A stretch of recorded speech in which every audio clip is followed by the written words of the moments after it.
বুখারী শরীফের দোহাই দেয়, বলে যে বুখারী শরীফের মধ্যে আছে নবীজি একবার দাঁড়ায়া প্রস্রাব করছেন। বুখারী শরীফে আছে। খাইছে হুজুর, আপনি বুখারী শরীফ হাদিস নিয়ে হাতে বয়ান করতেছেন যে নবীজি দাঁড়ায়া প্রস্রাব করছে, আমাদের একটা মারাত্মক ব্যর্থ হুজুর, আর বয়ান খুঁজে পান না।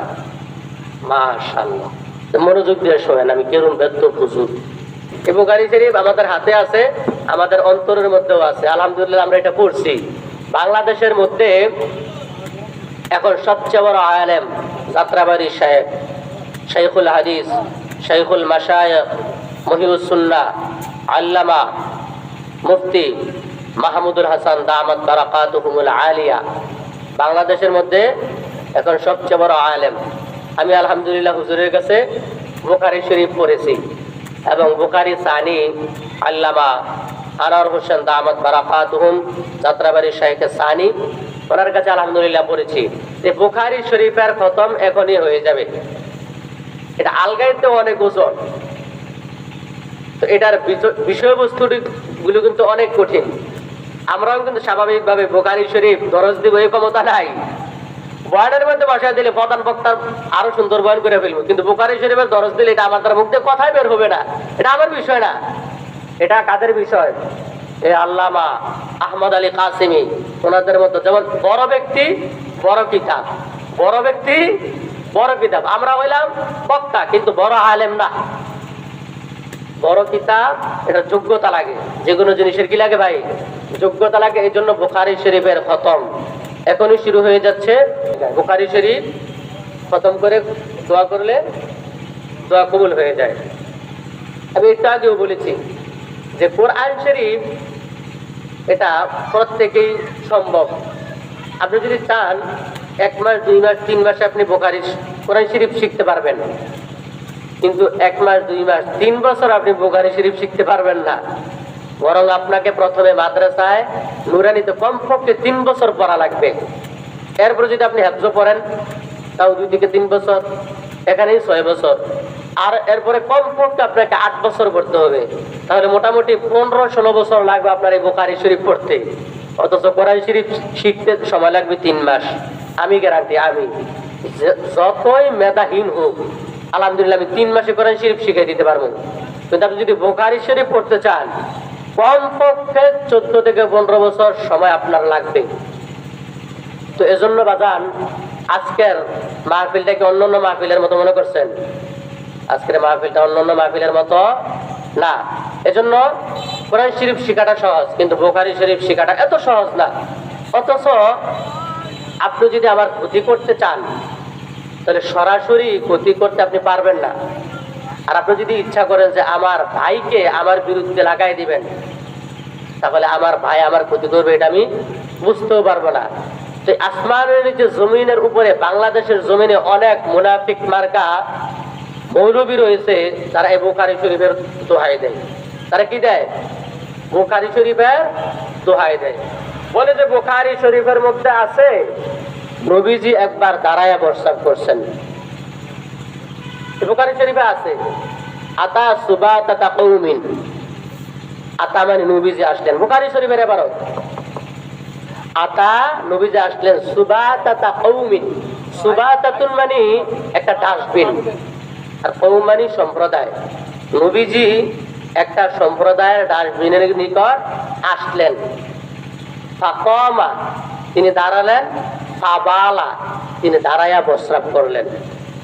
খাইছে হুজুর, আপনি বুখারী শরীফ হাদিস নিয়ে হাতে বয়ান করতেছেন যে নবীজি দাঁড়ায়া প্রস্রাব করছে, আমাদের একটা মারাত্মক ব্যর্থ হুজুর, আর বয়ান খুঁজে পান না। মাশাআল্লাহ, মনোযোগ দিয়ে শোনেন আমি কেরম ব্যর্থ হুজুর। পৃথিবীতে প্রত্যেকটা মানুষ অসুস্থ, যে কোনো রোগে আক্রান্ত।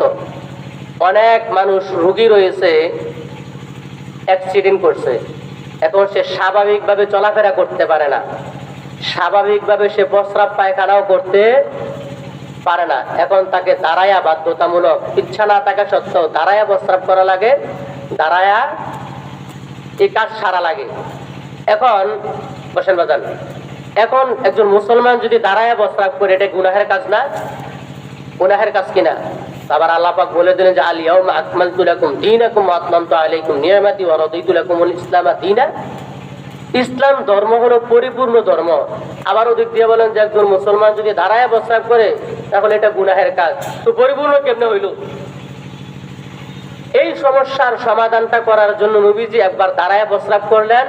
নবীজি বুঝাইয়া দিলেন, তোমাদের কারো যদি কোনো রোগের কারণে, অসুস্থতার কারণে তোমরা দাঁড়ায় প্রস্রাব করো, তোমাদের ইচ্ছা নাই, কিন্তু ইচ্ছা নাই, উজরের কারণে যদি দাঁড়ায় প্রস্রাব করো, যে আমি নবী দাঁড়ায় প্রস্রাব করে দেখাইলাম, তোমরাও যদি অসুবিধার কারণে দাঁড়ায় প্রস্রাব করো, আমার যেমন কোনো সমস্যা হয় নাই, তোমাদেরও তেমন সমস্যা হবে না। সুবহানাল্লাহ, জোরে কইতেন না সুবহানাল্লাহ। আইমামুল আউয়ালিনাল আখিরিন বাহরি সাদাকা রাহমাতাল লিল আলামিন। আইমামুল আউয়ালিনাল আখিরিন نور عالم رحمة للعالمين سيد الكونين ختم المرسلين آخر مدبود فقر الأولين شد وجوداش رحمة للعالمين مسجد اوشد غمار জমিন। তাহলে যেটা বুঝাইতে চাচ্ছি, অনেক মুনাফিক মার্কা আহলে হাদিস খবিস,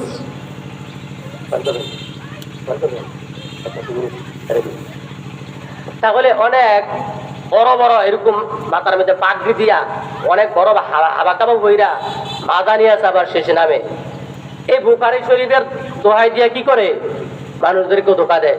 বলে যে বুখারী শরীফের মধ্যে আছে নবীজি দাঁড়ায়া প্রস্রাব করছেন। হাদিস হলো এক জিনিস, সুন্নাহ হলো আরেক জিনিস। শরীয়তের দলিল চারটা। এই আলোচনা বুঝেননি আপনারা, আল্লাহ জানে, মনোযোগ দিয়ে শোনেন, অনেক দামি আলোচনা। ইসলামের বিধিবিধানের জন্য শরীয়তের দলিল কয়টা? চারটা। কোরআন, সুন্নাহ, ইজমা, কিয়াস। হাদিস না, সব হাদিস মানা যায় না, সব হাদিস মানা যায় না। নবীজি বিবাহ করছেন 11টা, আপনি কি 11টা বিবাহ করতে পারবেন? শরীয়তে জায়েজ আছে সর্বোচ্চ 4টা। তো জন্য প্রত্যেকটা হাদিস মানা যায় না, বরং মানতে হয় সুন্নত। হাদিস আর সুন্নত কিন্তু এক জিনিস না। অনেকে টানার লোকের কথা, শরীয়তের দলিল 4টা, কোরআন, হাদিস, ইজমা, কিয়াস। আরে নো, হাদিস দলিল না, দলিল হলো সুন্নত। দলিল কি? শরীয়তের দলিল 4টা, কোরআন, সুন্নাহ, ইজমা, কিয়াস। তো এইভাবে করে আহলে হাদিস নামক খবিসরা, ওই যে বললাম, তারা টাইটেল লাগাইছে আহলে হাদিস। আমরা বলে হাদিস মানি, আমরা আর কিছু মানি না। আবার আরেক দল মুনাফিক আছে, আমরা আহলে কোরআন, আমরা শুধু কোরআন মানি না। কোরআনও মানতে হবে, কারণ কোরআন শরীফের মধ্যে যে এখন ওয়াইফাই এর যুগ, ওয়াইফাই এর কথা কি কোরআন শরীফে আছে? হ্যাঁ, বিভিন্ন ধরনের যে ব্যাংকিং এর মধ্যে যেই কাজগুলো শুরু করছে, এগুলো কি কোরআন শরীফে আছে? তো সমাধান নেবেন কর্তিকা হাদিস থেকে, কর্তিকা হাদিস থেকে। আবার অনেক বিষয়ে হাদিসের মধ্যে সরাসরি নাই, সেটা নিতে হবে ইজমা থেকে। আবার অনেক বিষয় আছে সমাধান ইজমার মধ্যেও নাই, সেটা নিতে হবে কিয়াস থেকে। তবে কোরআন এবং হাদিসের মধ্যে সমস্ত মূলনীতির কথা দেওয়া আছে। যদিও ওয়াইফাই শরীফের কথা কোরআনে নাই, বুখারী শরীফে নাই, কিন্তু কোরআন এবং হাদিসের মধ্যে এমন কিছু মূলনীতি দেওয়া আছে, কিয়ামত পর্যন্ত যত সমস্যা হবে সব সমস্যার সমাধান এই কোরআন থেকে এবং ইজমা থেকে, এই হাদিস থেকে বড় বড় উলামায়ে কেরামগণ সমস্যার সমাধান দিবেন। তো জন্য বুখারী শরীফের দরসের মধ্যে অংশগ্রহণ করার দরকার আছে না নাই? আল্লাহ পাক যেন কোরআন এবং হাদিস অনুযায়ী আমাদেরকে চলার তৌফিক দান করেন, আমিন। ওয়া আখিরু দাওয়ানা আলহামদুলিল্লাহি রাব্বিল আলামিন। আসসালামু আলাইকুম ওয়া রাহমাতুল্লাহি ওয়া বারাকাতুহু। এখন আপনাদের সম্মুখে কোরআন হাদিস থেকে মূল্যবান নসিহত পেশ করবেন। সারা বাংলাদেশের বিভিন্ন জায়গায় যিনি আলোচনা করে থাকেন না, আলহামদুলিল্লাহ, আমি হাবেজ সাহেবের আলোচনা শুনলে আমার অন্তর জুড়িয়ে যায়, কোরআন শরীফের তেলাওয়াত শুনলে আরো অন্তর জুড়িয়ে যায়।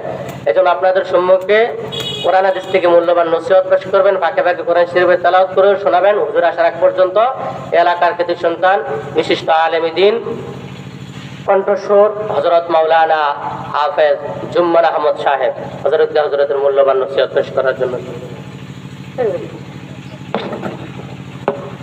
হুজুর